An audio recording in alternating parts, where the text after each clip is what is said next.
Hello, everyone. Welcome back.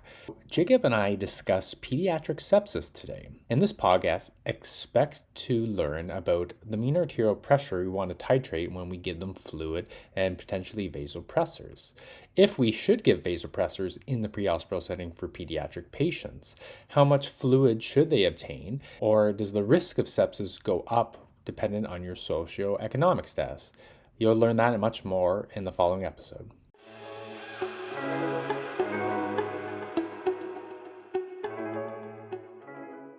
Pediatric sepsis. Yeah, This is a fun topic to talk about, yeah, very seasonally correct. right? So it's timely that we pick this to go over pediatric sepsis during cold and flu season.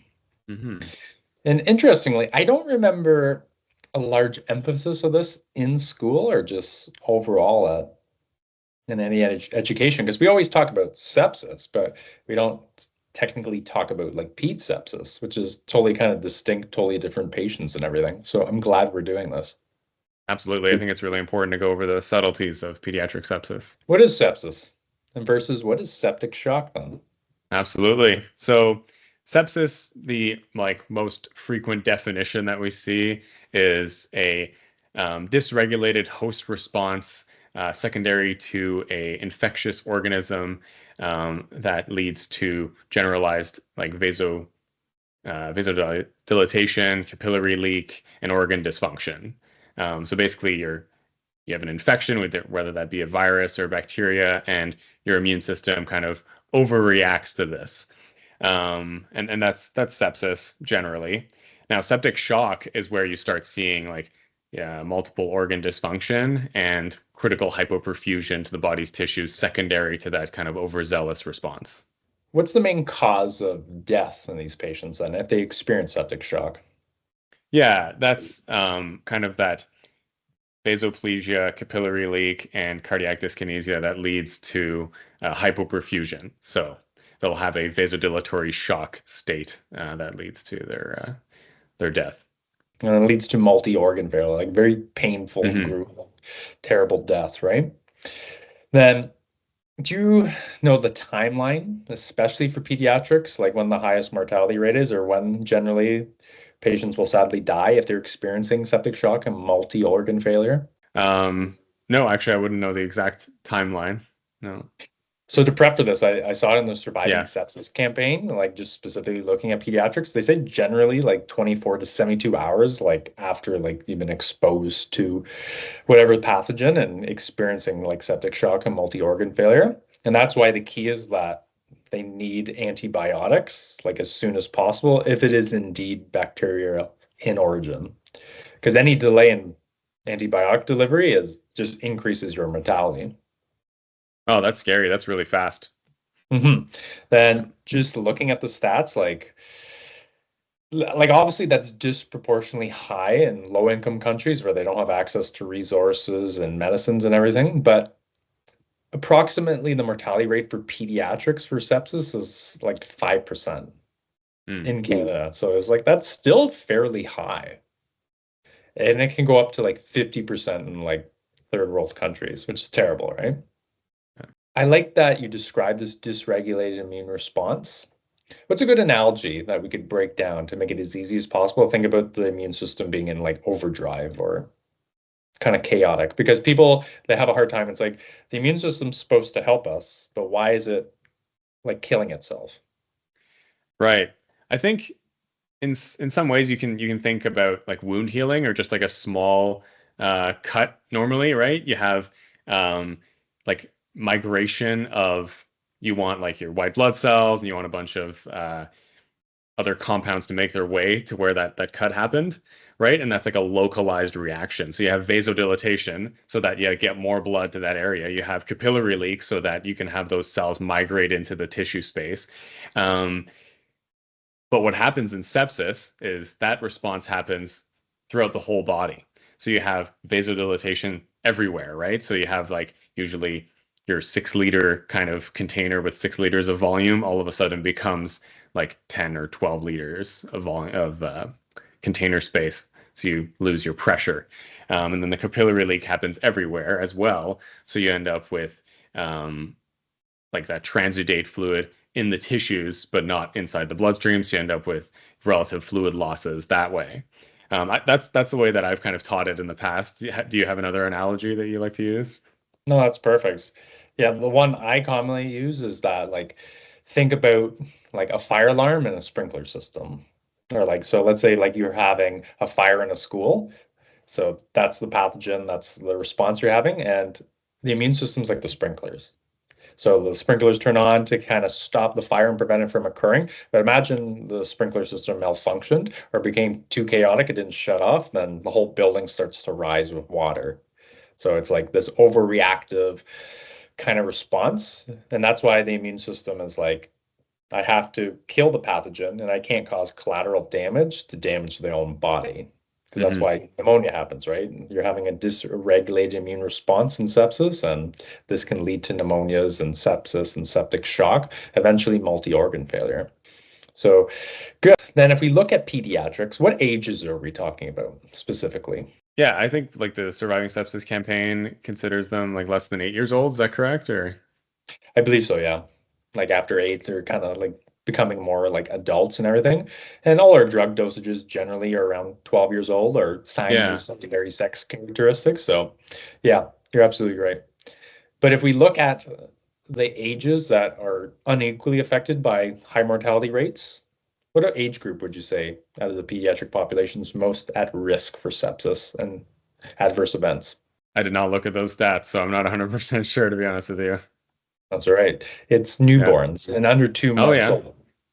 So the most vulnerable because like they still don't have a fully developed immune system and everything is Mm. so vulnerable at that point. Like if you think about their airway alone, the size of their pinky finger roughly, that's pretty small. And generally they haven't had their immunizations yet around like the 2 to 3 month. So that's why they're most vulnerable. But again, if we repeat, what's the most likely cause of them to go into sepsis? Is it a virus? Is it bacterial? Is it fungal? Most of your mechanisms that will lead to like septic shock are more so triggered by bacterial infection. So I think that's what you're going to see most often. Yeah, the vast majority of people in sepsis will usually have bacterial infection in nature. However, if you look at peds, like what if they have an RSV infection? Yeah, 100%. We know that disproportionately affects pediatric patients, especially younger patients. And that's why they're trying to get the vaccine out. I believe it's approved in the States, but not here. Correct me if I'm wrong, that they'll give it to third trimester mothers. So the infant will have some immunity before in the first stages of life. So that's beneficial. But again, that's a beast of an infection that could lead to sepsis. What do we look at, like from a clinical manifestation point, from like a newborn or 2 month old that could be experiencing sepsis? Because that's totally different than like an 8-year-old experiencing sepsis, right? With like the younger children, it's more like the behavioral signs are going to be a little bit different, like the like lethargy, are they feeding? Um, any changes in like their skin perfusion, things like that are going to be a lot easier to assess, whereas maybe you can kind of start talking to an 8-year-old. But And that's pretty vague symptomology. It's just like, absolutely, yeah, how many things could they be fussy about? How many things could they be tired about, right?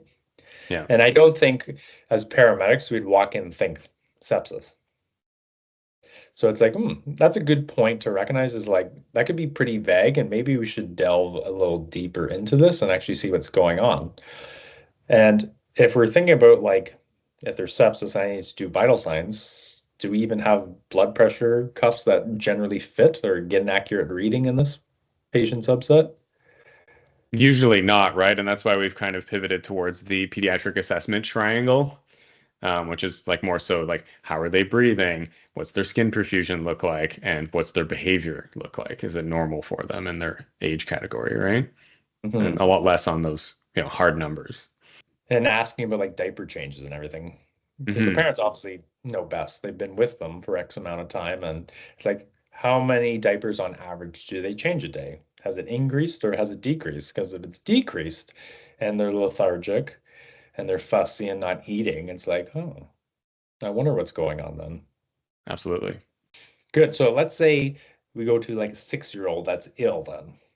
Hmm. That's more representative of possible like adult symptomology of sepsis. What would we see in them? Like textbook answer, most common signs and symptoms we could see. Yeah, so you're gonna have those like possibly mental status changes like lethargy, like decreased skin perfusion or modeling, fever. So like increase, so you could have a fever or you could have hypothermia as well, like later on in the more decompensated side of things. Um, and then like the tachycardia, hypotension. You can also see some dysregulation and kind of glucose metabolism or glucose kind of control. So you might end up like with some hyperglycemia as well or hypoglycemia later on. So yeah, still like pretty all encompassing, like all the body systems might be involved, right? Which is kind of what we talked about earlier. And you get this general compensatory state that could be Yeah. involved in numerous other pathologies. So why Hmm. would their heart rate increase then? And why would their breathing rate increase? Yeah, so that's like those typical compensated shock signs, right? So you're increasing your heart rate to increase the flow throughout their system. So you need to increase the cardiac output that way. And then if they're starting to develop a little bit of acidosis, that might trigger the respiratory center to increase, minute ventilation.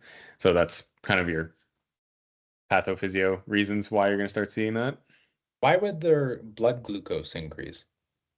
Yeah, so I mean, if you think about the like hormones that start getting released in sepsis and in like early critical illness like that, is like your endogenous catecholamines do lead to a release. Well, it's going to lead to um, glycogenolysis, and then therefore going to increase your glucose. It's also going to start like decreasing the affinity of receptors to insulin, so that's going to increase your blood glucose as well. Um, yeah, and then you have like your increased kind of cortisol pathways and human growth hormone and yeah, downregulation of glucagon. So that kind of explains why you're starting to see that. Why would they get a fever then? Like, why do we get fevers? Right. Yeah. So you'll have to correct me if I'm wrong, but I think that's when your kind of immune system gets activated. It leads to a release of thromboxane, which then stimulates your hypothalamus to increase kind of like your, well, basal metabolic rate to increase the temperature in order to try to, um, I guess, deactivate the underlying pathogen, like either that bacteria or that virus. Yeah, so it releases all these cytokines that could be Hmm. endogenous or from the pathogen itself, goes to the hypothalamus, which regulates the temperature, like you said, and just increases neuron sensitivity and firing to elevator temperatures. So always remember, this makes an environment less hospitable for pathogens to thrive. So it's a good response, but they are prone to potentially febrile seizures from it, right? Hmm.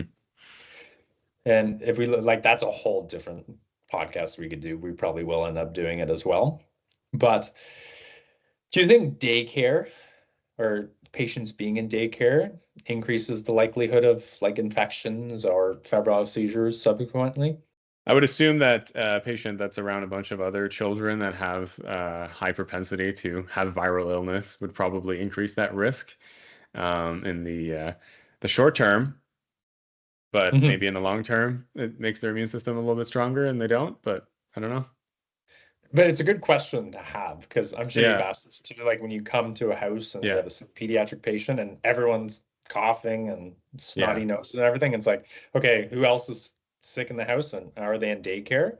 Because I forget the exact numbers, but on average, pediatric patients have like a handful of colds and viruses a year, right? There is a slight elevation in it if you go to daycare, depending on the age and demographics. And daycare is linked to a slight elevation of febrile seizures as well, just because if you put a bunch of kids in one area, then Oh, they that's probably really will. interesting. That's a good question to ask. Yeah. Yeah, so it could increase it, right? Hmm. Absolutely. So, but if we look at hypothermia, why would hypothermia happen? And is that indicative of worse outcomes or better outcomes? Yeah, so hypothermia is when your patient's starting to like decompensate. You're starting to have like they're starting to fall off that cliff that we talk about, and it is a much more worrisome sign that there's going to be a poor outcome with those patients. So. Because we need the temperature, if it's obviously not too elevated, to make an environment less hospitable for pathogens to thrive. But if you're hypothermic, you can't do that. And that's potentially representing you have a dysregulated immune response even more, and you can't compensate. So probably a later sign, which is problematic. But how we mentioned before, kind of unpacking all those symptoms, like that could represent a lot of different other pathologies like dehydration or just respiratory distress. Let's say not a pneumonia. How do we differentiate between sepsis versus dehydration? Yeah, and that's going to be pretty difficult to do, right? You can have a patient with some GI illness that'll show up with, that just incessant losses. And then they might have a bit of a fever as well with that. But I guess where you'd really delineate is, do we have symptoms that are kind of systemic in nature? And also kind of just how do they respond to treatment? Like if you give them, if you treat their dehydration and kind of everything seems to fall back into place, then maybe that's more of a simple case of, just a little bit of GI illness leading to dehydration. But if you give them that fluid and it doesn't change anything with their blood pressure, they still look critically unwell. Their skin perfusion is still really bad. Their mentation is still, not appropriate for their age. That might be something that kind of triggers your concern. So that's perfect because what's the main areas of our body where you can have an infection that could potentially lead to sepsis? Yeah, I mean, like everywhere. The higher risk, obviously, especially in that patient population, is like upper respiratory tract infections and lower respiratory tract infections. But you can absolutely still get some like soft tissue infection or GI infection as well. So And pneumonia, pneumosepsis, yeah, urosepsis, skin infections. So those are the high risk areas, but yeah, you can have an infection anywhere where that dysregulated immune response happens. And the cap refill tests, whether it's sepsis or dehydration, are they reliable in pediatric populations? I actually haven't looked into my like whether it's as validated in the pediatric population. I know for adults, it's actually a pretty great marker for their peripheral perfusion. But yeah, what are your thoughts on the pediatric side of things? Yeah, I haven't looked at this too, but I was just thinking when you're mentioning it, because just anecdotally speaking, like doing that assessment in pediatric patients, it's pretty indicative of like, yeah, you're dehydrated. Because one, they got more circulating volume than us, and they're at higher risk of losing it. Hmm. So it's just like I always do like a central cap refill test and just like peripheral to see their perfusion status. And just looking at their mucous membranes as well, just like adults, it's like, yeah, they're pretty dehydrated. And especially the younger they are, it's like they can't communicate if they're thirsty. And if they haven't been eating, it's like this whole vicious cycle. Yeah, it's really interesting. There's a randomized controlled trial that was done. It's called the Andromeda Shock trial, which I know is like the best possible name for a study, where they compared cap refill time as a therapeutic endpoint to serum lactate clearance. Interesting. And unfortunately, the trial was kind of underpowered. They powered the study for a 15% increase in survival. And I've never really heard of anything in critical care that leads to robust 15% improvements. Like that's amazing. So unfortunately, the study was underpowered, so that was negative. But there was a pretty solid trend, like a 10% improvement in survival in the patients that were treated for the therapeutic endpoint of capillary refill time versus lactate. And those patients also got less fluids and less multi-organ dysfunction. So that's kind of a neat thing, right? To look at. It's a very good marker to consider in Hmm. your assessment. If we looked at respiratory distress, because obviously numerous pathologies could lead to that, what if the pediatric patient had a pneumonia? What would they see? Like, what would we see in this patient? Yeah, so like that part of your that part of your pediatric assessment triangle, you might see some accessory muscle use, like tugging, nasal flaring, things like that. That's like your signs of shortness of breath, obviously, and then some like productive cough. And when you auscultate, you might hear some coarse crackles as well. That's kind of like your basic signs, and then your like obviously a fever would probably accompany that. Why do they get crackles? Or this areas of consolidation? Why do they Yeah. get So it's kind of, we talked about this earlier in terms of like local kind of inflammatory responses. So typically that's, there's some pathogen there, and then there's some vasodilatation and capillary leak so that the immune system can, reach the pathogen, and that's causes like an exudate. So the fluid, or, will move into the alveoli or lung structures, and that's where you're going to hear the crackles or Mhm. consolidation. It's nice to explain that to individuals because to connect the dots is it's actually our immune response Hmm. leading to this area of consolidation and pus and the pneumonia. It's how we respond to the pathogen, regardless of what it is, that leads to the pneumonia. And they're like, oh. And so like that's why vaccinations are so beneficial to mitigate this overdrive or exaggerated response, right? Because that Yeah. can dramatically decrease the chance of having pneumonia, depending on the pathogen, your age, comorbidities, and just the infection.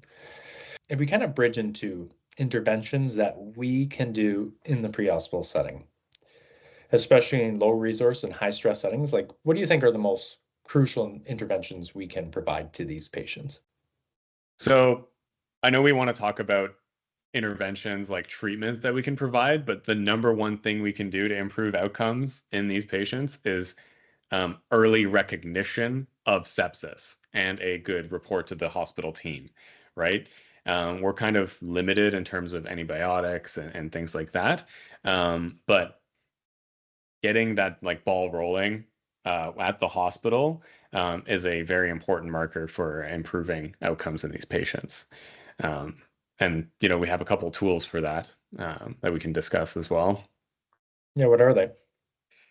Yeah, so in adults, we have like the News 2 and the Hamilton Early Warning Score Hughes that are like validated early warning systems that incorporate an evaluation of multiple body systems and give you like a nice clean score that tell you your risk of clinical decompensation for kind of any patient, but it's been most specifically applied to sepsis. And then in 2005, so not recent at all, there was the PEWS score that was developed, and this was the pediatric early warning score. And this score has been validated in 2010 again, and they found that uh, if patients had a score of over 5 on this, they were at much higher risk of clinical deterioration later on. So this is something that we could use. It's only 3 kind of body systems that you need to evaluate, and it gives you a nice stratification of risk for these patients. And then that's, if you kind of build the system around that, you can tell the triage person at the hospital they have a PEWS of 7. I'm really worried about them. And then we're all kind of speaking the same language that activates a response. And that's what improves outcomes for these patients. That's an excellent point because when you're describing all that, I think about every triage report that I saw where you put in the vital signs and the incident history and flag, think sepsis, think sepsis, think sepsis. Yeah. And this could be some false positives in there, of course, but the reason why that's there and the reason why we should tell them and have like a streamlined approach is because any delay in treatment increases mortality. So that's why it's like it's or we should be thinking have the streamlined approach and what we say to the in-hospital setting matters. Like I think this patient's potentially septic, even if they're not. It's like just by saying that, let's investigate, let's treat promptly. Yeah, like you said, right? Those 24 to 72 hours. And probably you're seeing these patients at, hour 36, 48. So time is ticking for these patients to get those critical treatments. And if there's anything we can do to improve that or speed that process up, I think we should consider that in the system. Because I think just reading the Surviving Sepsis campaign, like their guidelines, they want to give antibiotics within an hour. Like as soon as possible is the key kind of takeaway message to Yeah. mitigate that morbidity and mortality. And they have to do cultures, whether it's like urine or pneumonias, like radiographic imaging. It's like we need to do this as quick as possible. And just think about the state of the healthcare system and the anecdotes, like how many patients are on offload with potential sepsis and their delays to care, right? Yeah. It's really concerning to think about, that's for sure. If somebody's hypotensive in the pediatric population, what Hmm. do you think the role of fluid is for them? Yeah, absolutely. That is your first line treatment. And there was a study done in Canada where they looked at patients with septic shock and they compared patients that got fluids by paramedics and equally matched them to patients that didn't get fluids by paramedics. And the ones that were treated by paramedics in the pre-hospital setting had an increased survival rate um, compared to those that didn't. So we can actually improve outcomes by providing some fluid to these patients early on if they're hypotensive. Now, it's really key that um, those improvements weren't noted in patients that weren't hypotensive. So we shouldn't be just giving tons of fluid to these patients. We need to be tailored in our approach.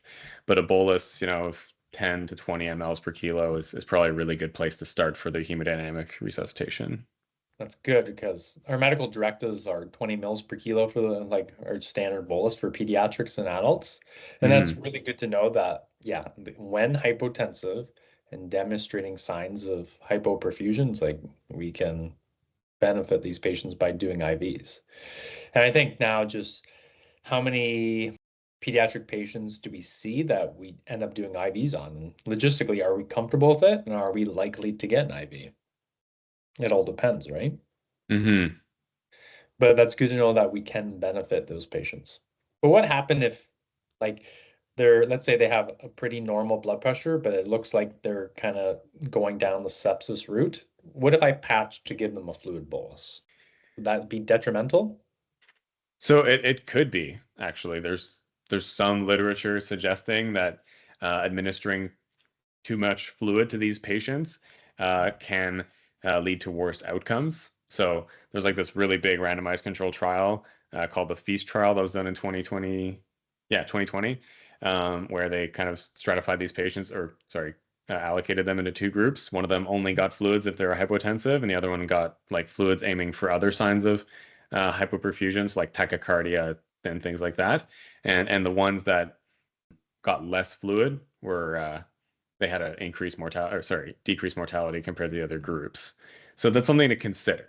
Like, I'm not saying that giving 250 mLs to a patient is going to necessarily hurt them, because that's like, a cup of water. But we need to really still be judicious. I can never say that word, but we need to be careful when administering fluids to these patients. We don't want to start causing iatrogenesis. So if we think about operationally, Jacob, how would we deliver a fluid bolus safely to the pediatric population? Right. So it's really easy to just like, hang your liter bag and then start bolusing and have like a runaway kind of IV. And then you end up overshooting your fluid bolus target that you're aiming for. And then, using buretrols is definitely a way that we can control that. So that's one option that's definitely still there. It's just a little bit more cumbersome and difficult to use in a moving ambulance most of the time. So one of the methods that's actually endorsed by the Pediatric Advanced Life Support programs now is to use a three-way stopcock and a 50 milliliter syringe or whatever like volume syringe you want.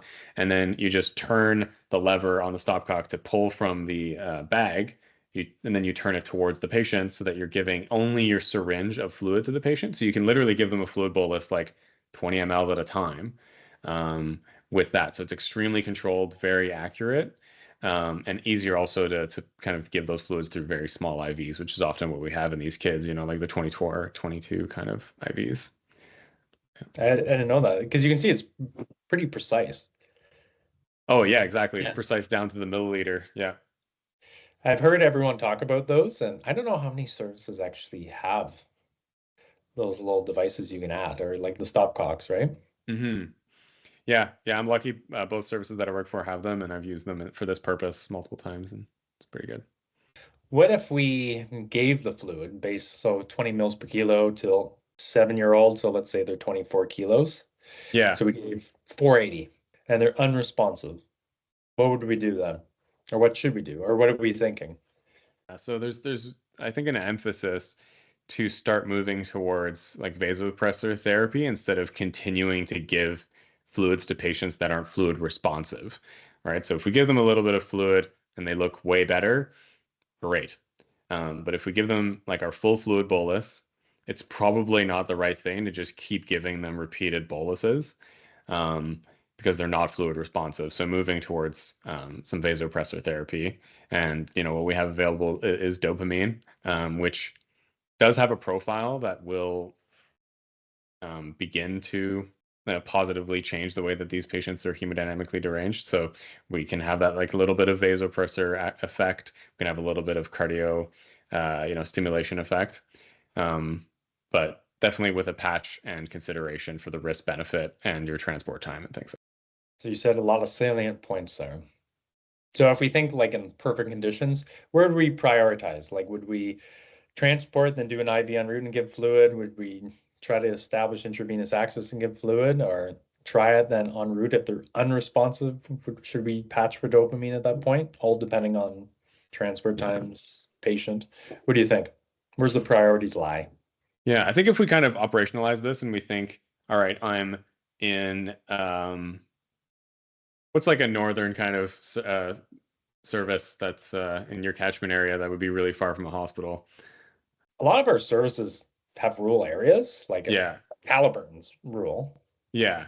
So let's say I'm like in Then Halliburton, I have a 1 hour transport and I have a 4-year-old that's hypotensive, lethargic, and critically ill.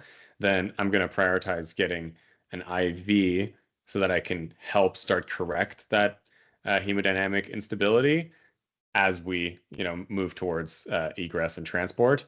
And then depending on how they react to that, I'm going to patch, going to have a pretty long and complex discussion with a base hospital physician about the risk benefit of our next kind of treatment decisions. And then maybe that's going to be, complete that bolus to kind of the max that's recommended by the surviving sepsis guidelines, which is like a total of maybe 30 to 40 mLs per kilo, like all total.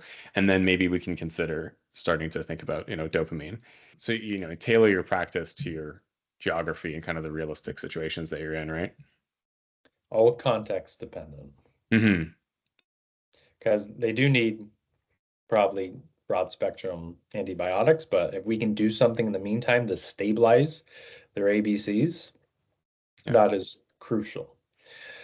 Then, is there a map we're trying to titrate in pediatric population for their blood pressure or perfusion status?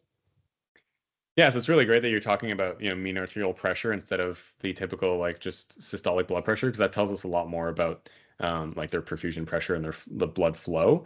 So typically we talk about kind of the trigger for treatment currently is like systolic blood pressure is like 70 plus 2 times their age is kind of your trigger for treatment. However, with the mean arterial pressure, there's some literature suggesting that a map of 40 plus their age would kind of be your therapeutic endpoint, like what you're targeting there. And that applies to like younger pediatrics, but like you say, like for the adult or older pediatrics, like 60 to 65 should be sufficient. Right, where you start considering kind of our typical endpoints for adults. Absolutely. And what's considered a fluid bolus in a pediatric patient? Is it 250 Um, still, or is it 100? it's 100, so we're going to reassess every 100. Yeah. And why do we have to reassess every 100 for them versus 250 for adults? Yeah, so with pediatrics, we want to reassess every 100 mLs versus the 250 mLs, just because it's like proportionately a much larger part of their total body fluid volume. So We mentioned dopamine, but if we dissect the literature of dopamine as an agent for sepsis, what do you think? the surviving sepsis guidelines did remove dopamine as their first line agent for pediatric patients. They used to recommend it because it's this really convenient pre-packaged, pre-mixed medication that's pretty easy to do the math and calculate and administer.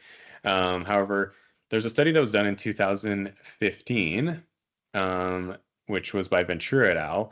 And what they did is randomize patients between a dopamine first vasopressor strategy and an epinephrine first vasopressor strategy. And they found that dopamine was associated with increased mortality, irrespective of the degree of illness, and epinephrine was associated with a decreased mortality, irrespective of illness.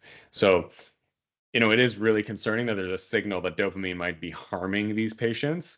However, we do know that leaving them at critically low perfusion pressures is also definitely going to harm them. So I think, being very careful with it, with a patch, considering the risk benefit for the patient in front of you, it can still be an agent to consider, but it'd be really nice to start moving on from that agent.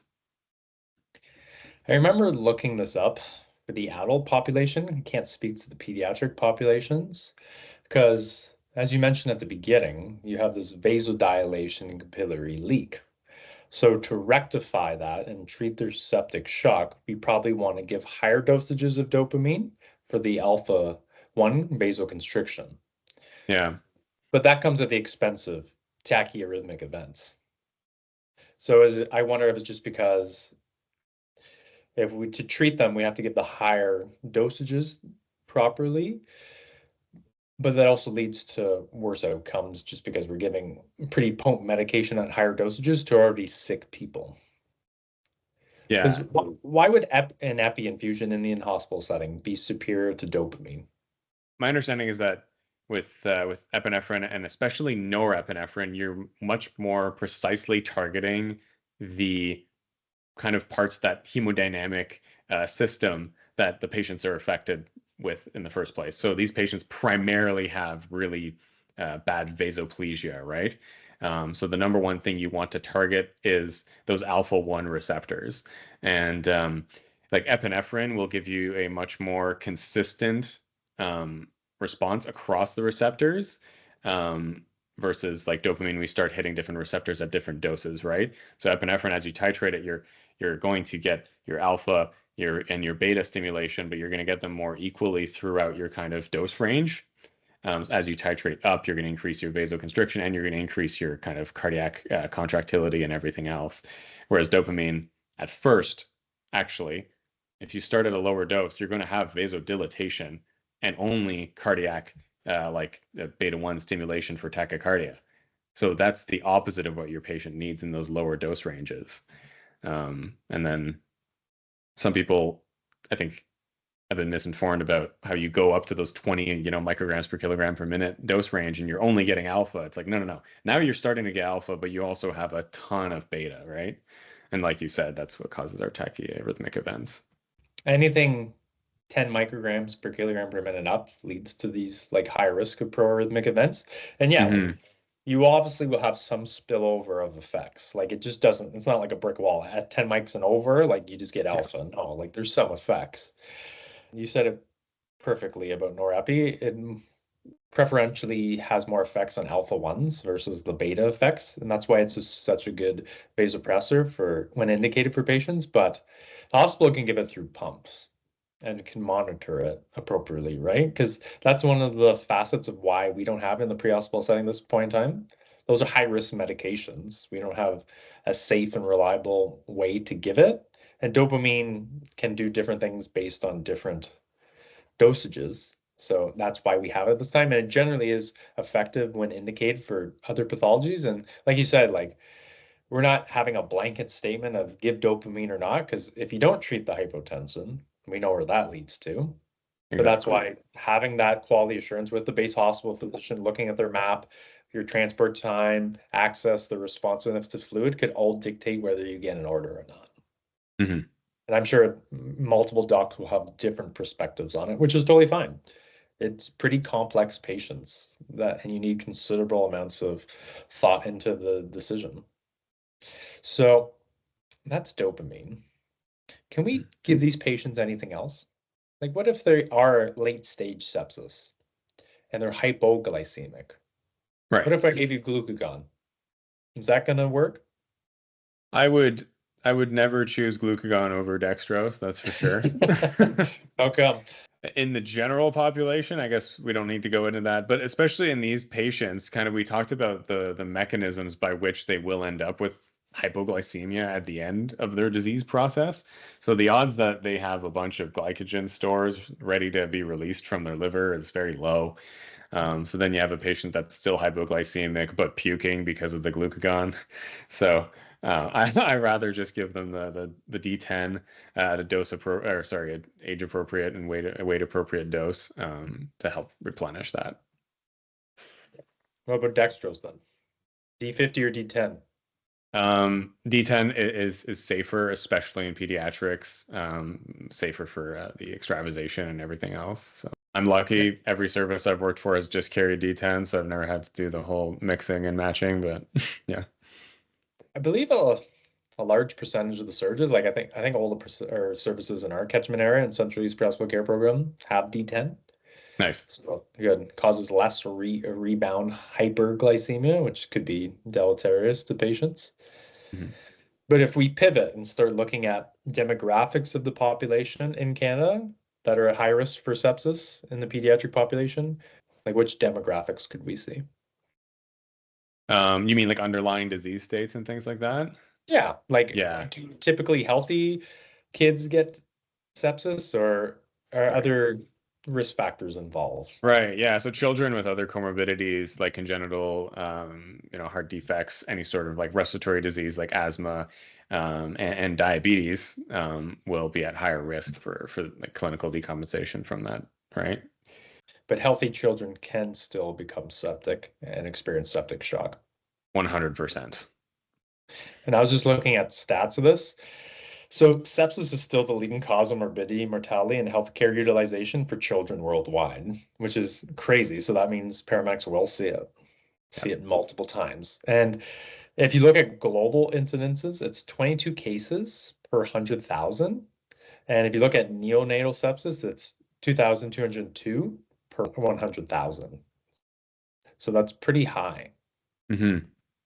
Then you have your cancer, you have HIV infections for pediatric patients, which is generally third world country kind of issue, which is terrible, right? And yet people forget asthma is a comorbidity.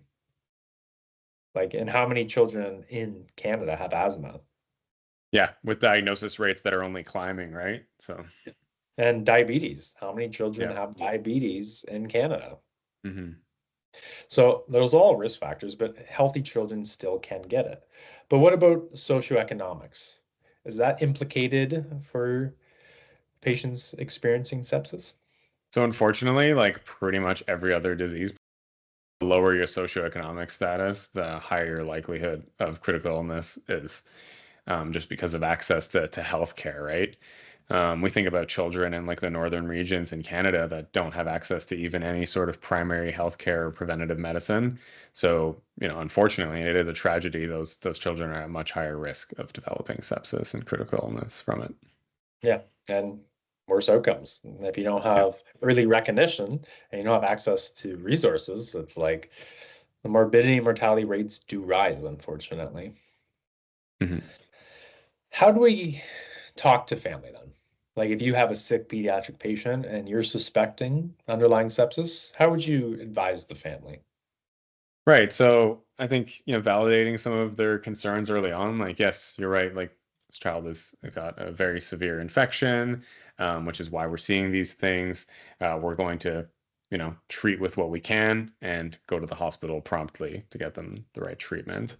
Um, yeah, I think that's always good to do, along with telling them that they did the right thing by calling you and kind of like um, giving positive reinforcement for whatever role they did play, because psychologically, that's really important for parents dealing with critically ill children, right?